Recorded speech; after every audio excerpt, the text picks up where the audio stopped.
In this module on supply and demand, we're going to talk about the market for higher education in the USA, and relatedly, the political economy of the student debt. So let's do that. First, we start with the market. Label the market correctly. It's not the market for student debt. It's the market for higher education in the USA. Start with perfect competition. Perfect competition, supply and demand graph, Cartesian plane, reducing human behavior down to 2 dimensions. Starting to make analytical assumptions. So we start perfect competition. Everybody who wants higher education in the USA is able to get it. Everybody who wants to provide higher education in the USA is able to do so. So then we ask, why is there state intervention in the economy related to this market? So in order to answer that question, you ask, well, who benefits from the state intervention?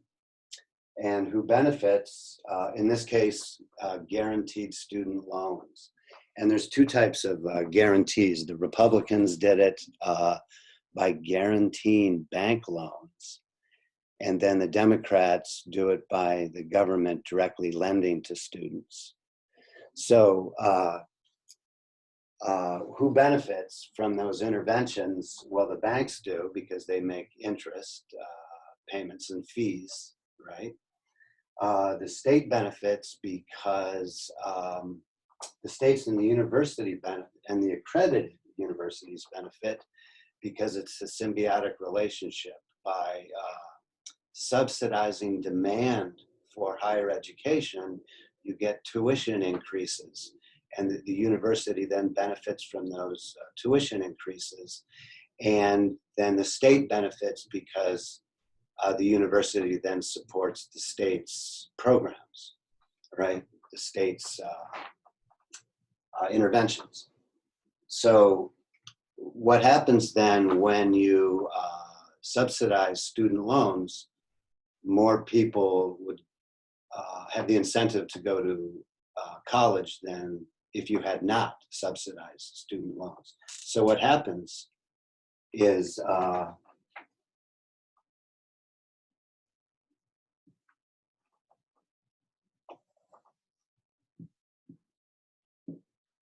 demand for higher education shifts out due to the intervention.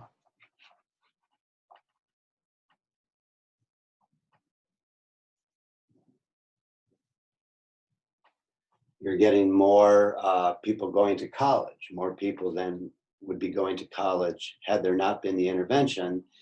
And just like printing money,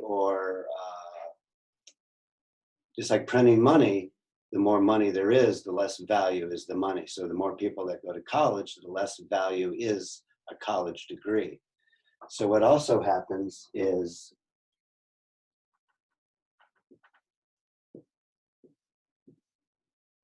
you get tuition increases. So this can explain why subsidizing student loans, or the state giving student loans directly, causes tuition increases and more people going to college, and therefore then a devalued college education.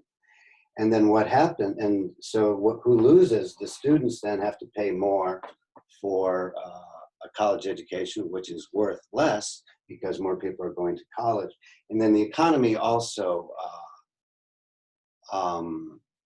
suffers. Entrepreneurship and creativity and self-determination suffer because if you're saddled with debt, there's less factor mobility for you to start a business, to have entrepreneurial activity.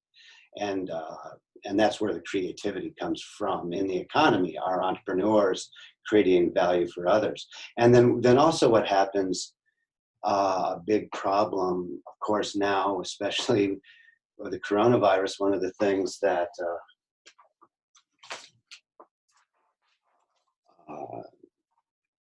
in the coronavirus, see, U.S. New York Times, Saturday, March 14, U.S. emergency declared aid deal is reached. One of that is those students who have, those people who have student loans are forgiven from paying interest on those loans. But so who's going to pay the interest on the loans? But the state is going to pay the interest on those loans. Or if they're direct state loans, then the taxpayer will pay for the state's forgiveness of those interest payments, right? So that's the political economy of the higher education in the USA. And related to the state and so the forgiveness of the loans would then add to the deficit. And there's been a recent report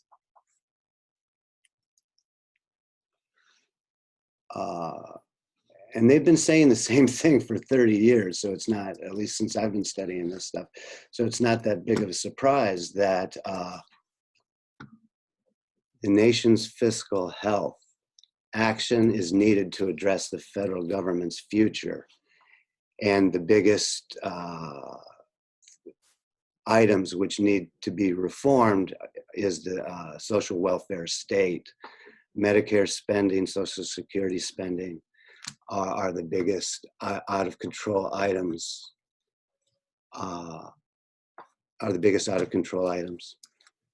So those need to be reformed, and it's not happening. Okay, so here's the, oh, I lost the GAO report.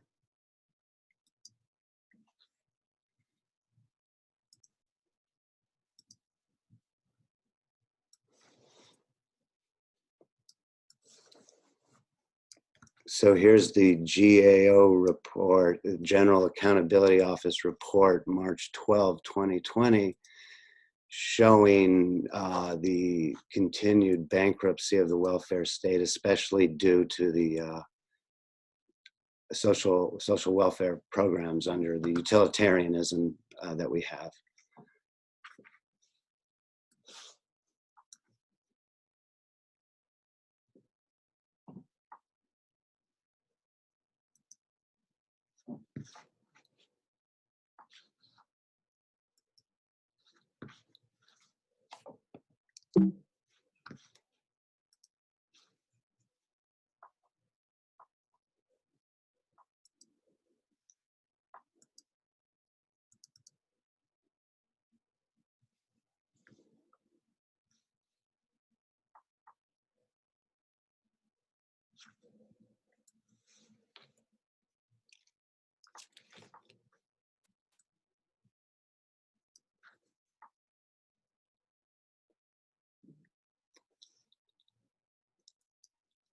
So that completes our module on the supply and demand